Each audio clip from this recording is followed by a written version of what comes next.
Amen. Amen. Amen. On va prendre la parole dans Actes des Apôtres, chapitre 4, verset 10 à 12. Hébreux, chapitre 2, verset 1.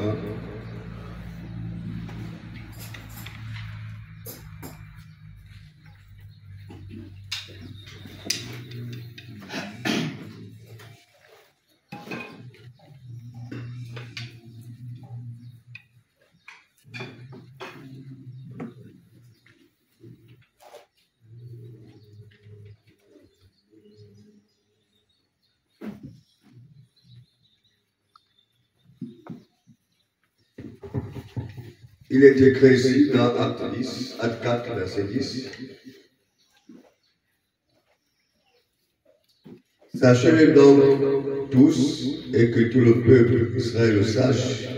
C'est par le nom de Jésus de Nazareth que vous avez crucifié et que Dieu a reçu les morts.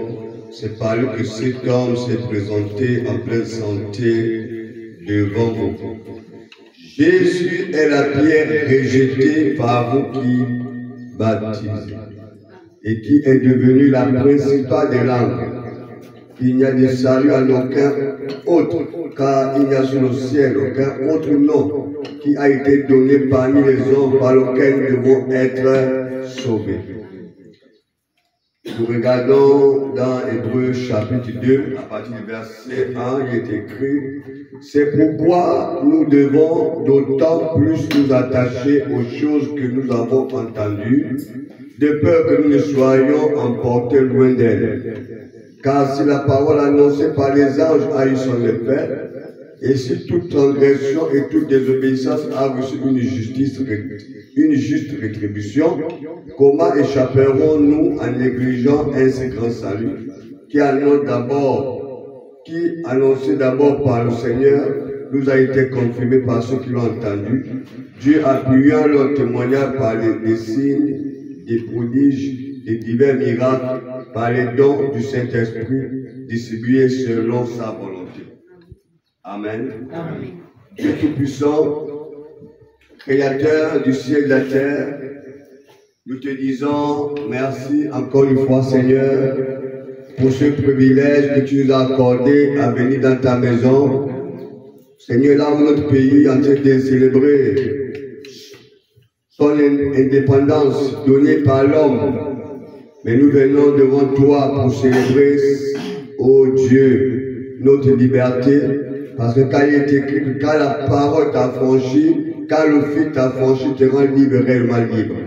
Seigneur, ce matin, nous te rendons les multiples passions de grâce, parce que nous sommes libérés de toute oppression du monde, Père éternel. Et tu nous as franchis par ton Fils, tu nous as donné l'Esprit de Dieu. Voilà pourquoi, Seigneur, nous ne regardons plus aux choses du monde, nous regardons aux choses célestes, ô Dieu. Père, merci. Nous aurons pu être aujourd'hui au bord de mer avec les autres, mais notre cœur est tourné vers les choses célestes. Voilà pourquoi nous sommes venus ici, Père éternel, parce que c'est du cœur que la bouche parle, c'est du cœur que le corps est influencé. Nous te rendons grâce, Seigneur, pour ce que tu as fait pour nous ce matin. Honneur et gloire à toi, le seul vrai véritable Dieu.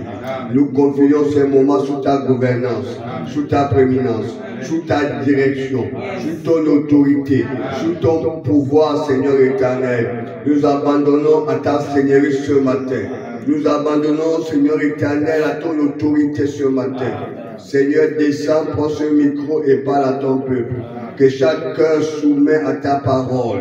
Au nom de Jésus, nous te bénissons, Père, au nom de Jésus, que nous avons prié et demandé.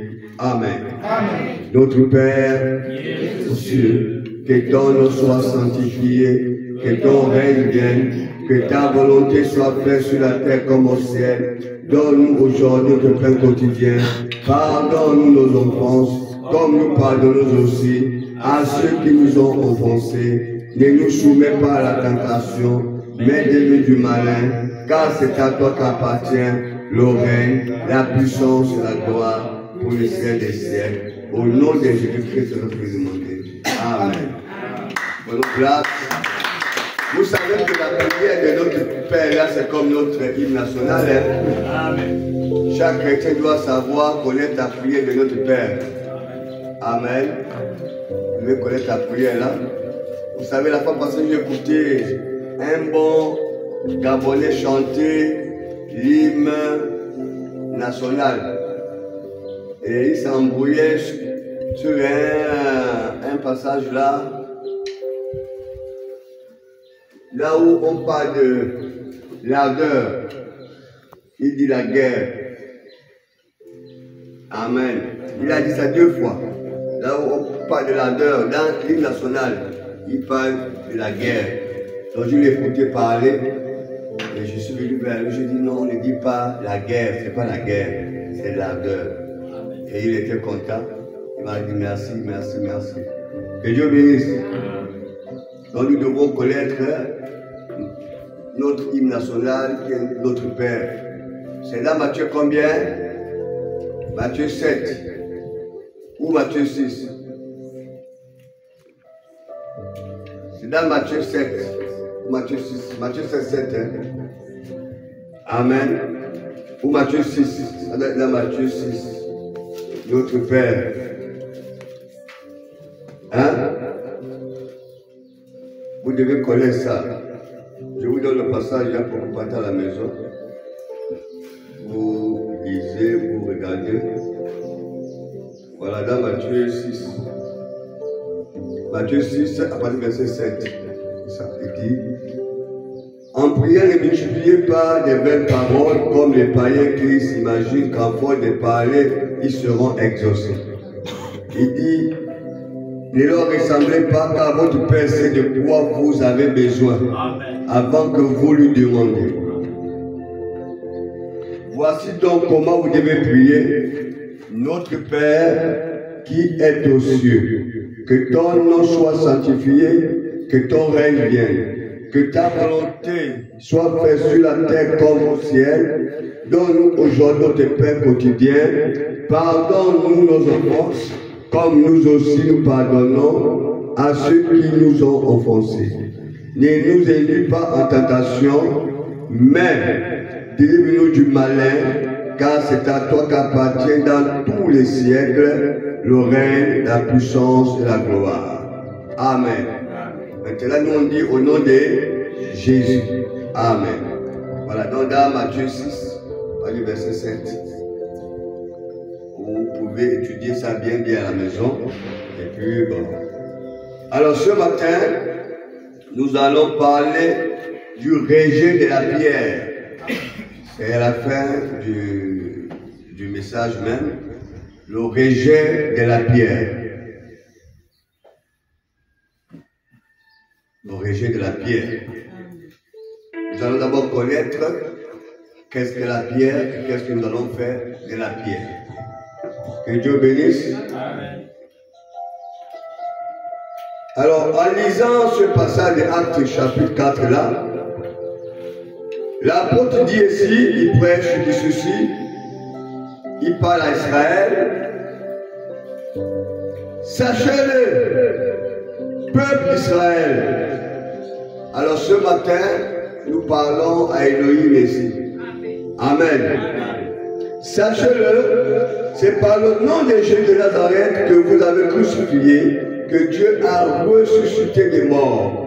C'est par lui que cet homme s'est présenté en pleine santé devant vous. C'est par le nom de Jésus de Nazareth que vous avez crucifié. Alors Paul, Pierre ici, fait comprendre au peuple que si cet homme s'est levé, parce qu'il y avait un mendiant, que Pierre et Paul et Jean ont prié pour ce mendiant, et ce mendiant a retrouvé sa santé. Et les gens étaient dans l'étonnement, dit que comment Pierre et Jean ont pu faire ce miracle. Mais la Pierre les fait comprendre que c'est par le nom de Jésus de Nazareth que vous avez crucifié. Que ce mendiant, cet homme, a retrouvé la santé.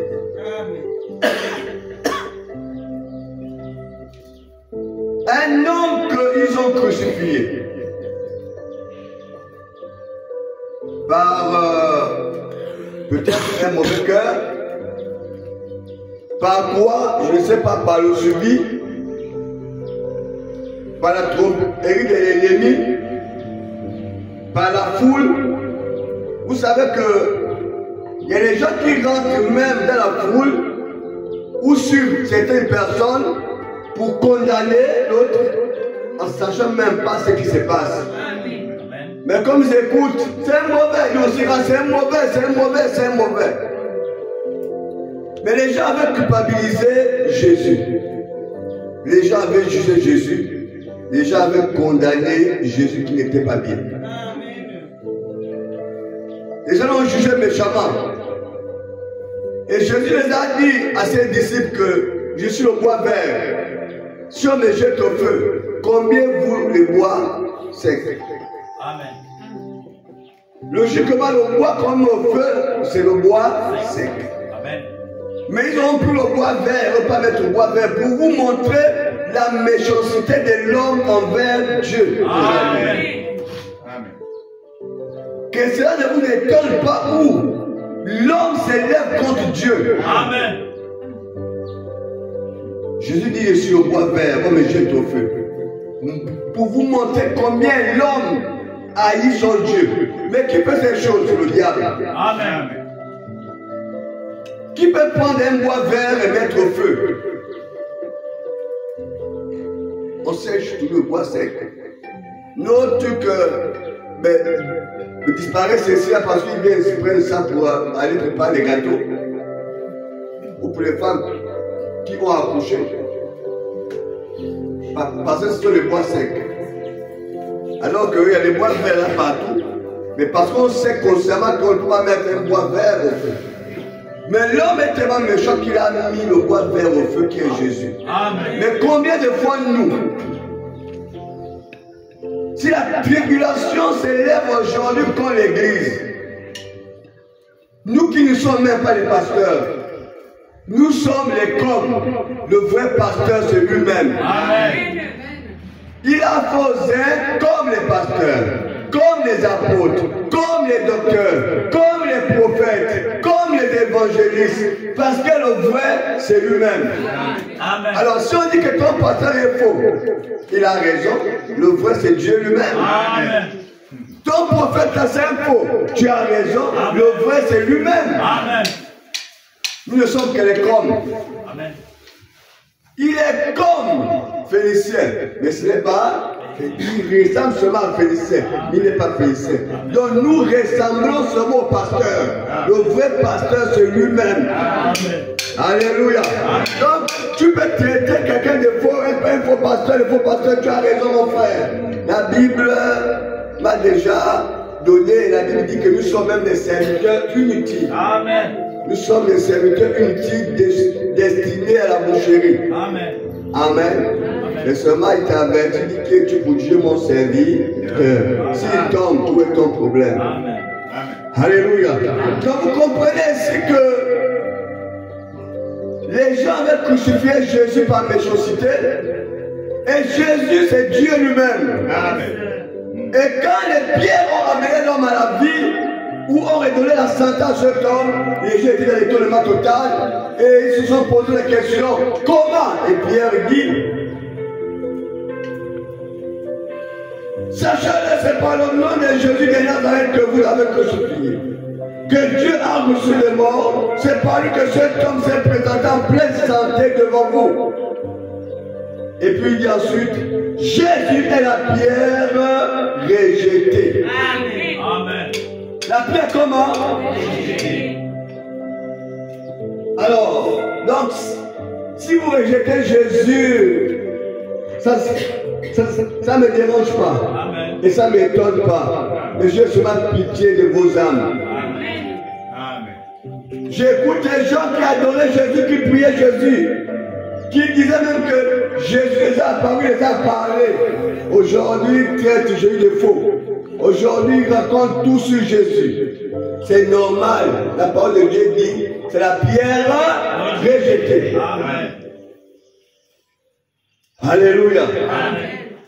Avec quelqu'un, nous avons parlé la fois passée et nous avons compris une chose que l'homme devient tellement méchant.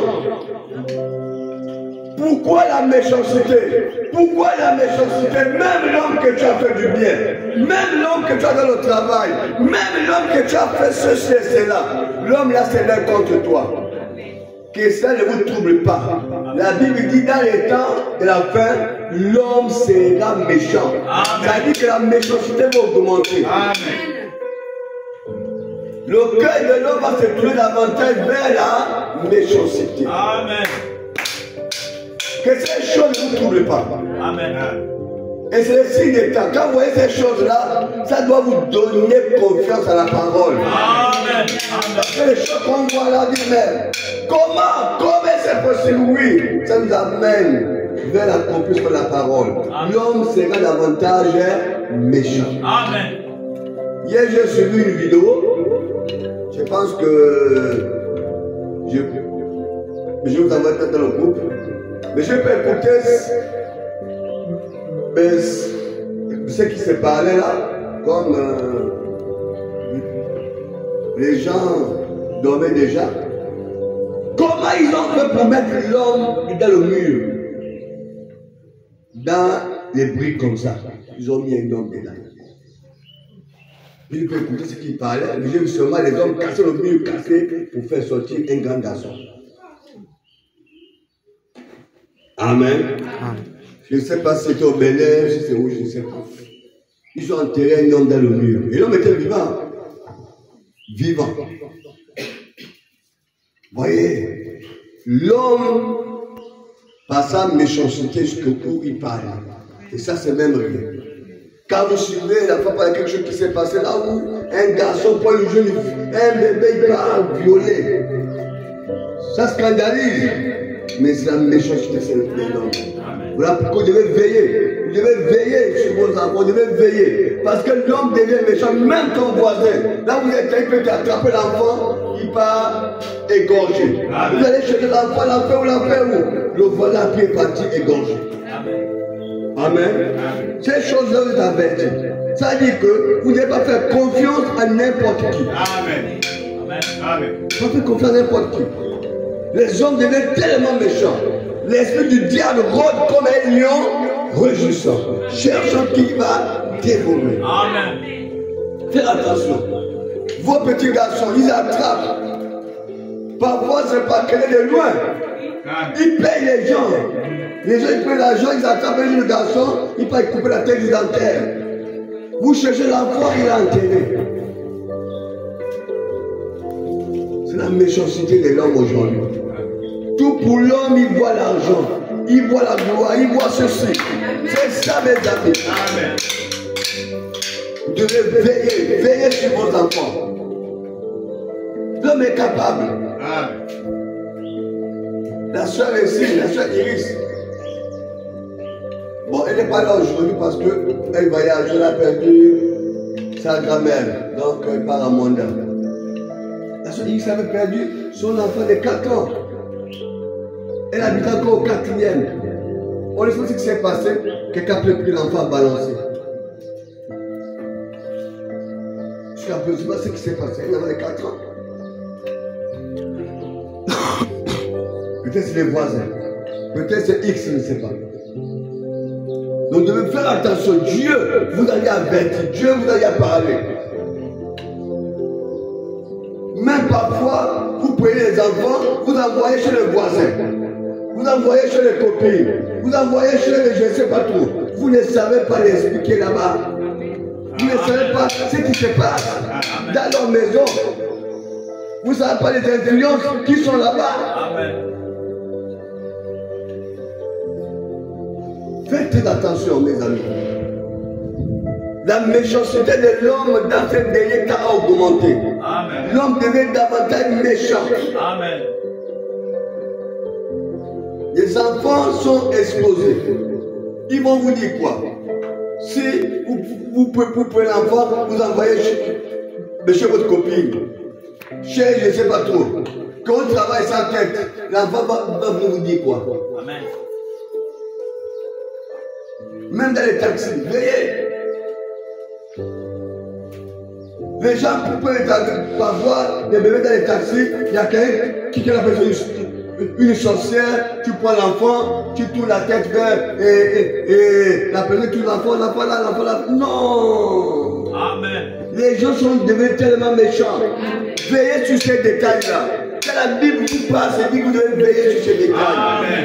Oh, l'enfant est beau, hein? L'enfant est beau, hein? L'enfant est touche la tête quand il met au vampire. Amen. Alléluia. Amen. Frère, Jésus est la pierre rejetée par vous qui baptisez.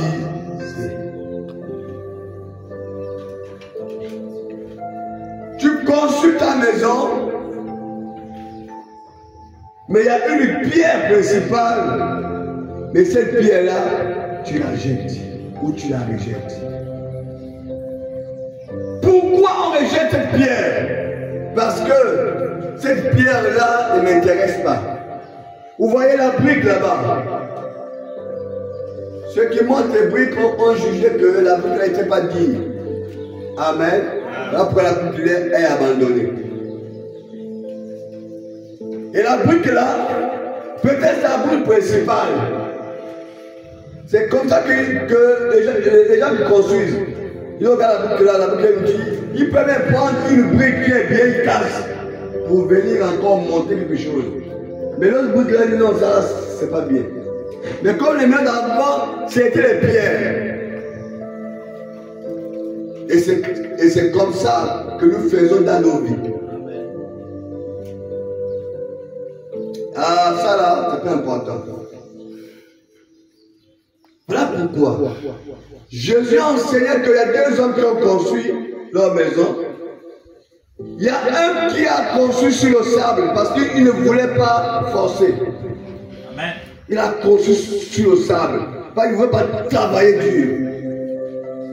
Vous savez, la paresse c'est un mauvais esprit. Amen. Amen. La lourdeur c'est un mauvais esprit. Amen. Ceux qui pensent que les choses sont tellement faciles, ce sont les mauvais esprits. Amen. Et cet homme-là pensait que le sable est mieux, je ne force pas. Il a bâti sa maison sur le sable, parce que c'était facile à faire. Mais, il y a un qui a dit, je préfère aller construire sur le rocher, ou le roc. Amen. Mais sur le roc, c'est pas facile. C'est un travail. C'est un travail.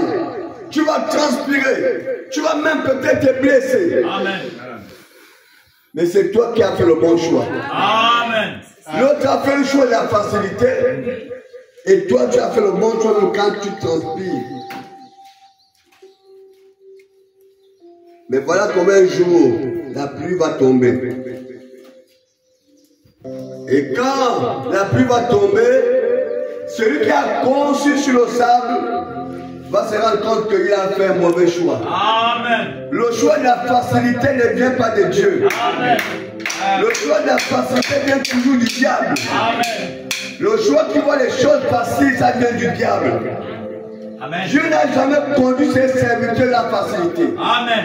D'Abraham, Isaac, Jacob, tous les serviteurs de Dieu, d'Adam, ce n'était pas les choses faciles.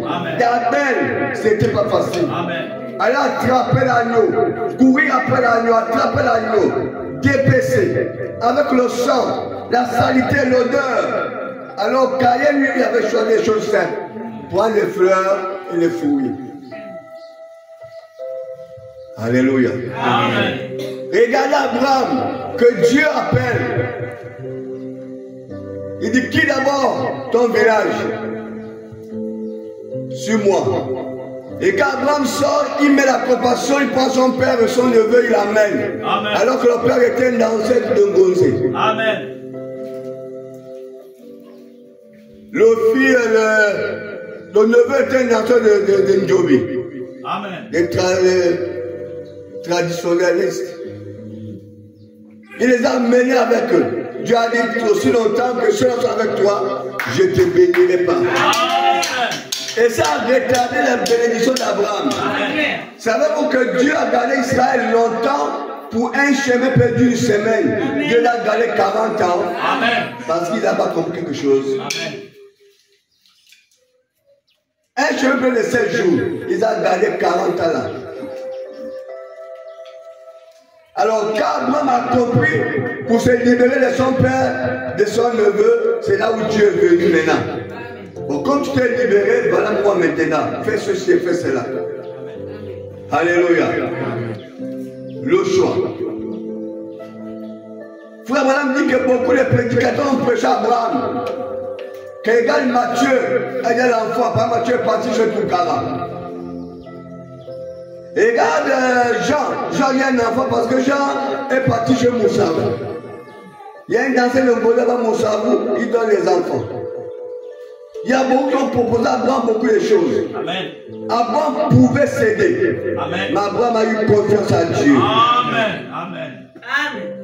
Beaucoup de propositions. Quand tu traverses ces moments difficiles, les périodes difficiles, le diable te tente là. Il te propose beaucoup de choses. Il parle dans ton esprit. Il te trouble même l'esprit. Il envoie ses serviteurs venir vers toi, te faire les propositions. Alléluia. Vous savez que quand la soeur Iris a traversé cette période difficile, combien de gens sont venus proposer Iris des pasteurs? Combien? Comme si c'était la faute de l'église que l'enfant est tombé. Qui cette église-là? Qui cette église? Viens chez nous. Et là où on voulait même amener la soeur Iris là, l'église là, le pasteur et sa femme, la femme en question était une danseuse de Ngonze, qui aujourd'hui a même la folie.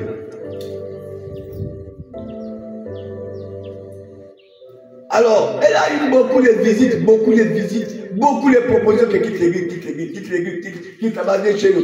Les gens attendent, le diable attend seulement un moment de faiblesse pour venir te déranger, qui t'abandonne, qui t'abandonne, ça. Amen. Quand tu es faible, c'est là où Dieu vient parler. Mais un jour, la soeur Iris me dit que pasteur, je ne sais même plus quoi faire, je ne sais même plus. Et moi j'ai compris que le doute a traversé l'esprit de la soeur. Comment les gens amènent quelque chose qui se passe sur la faute de l'église?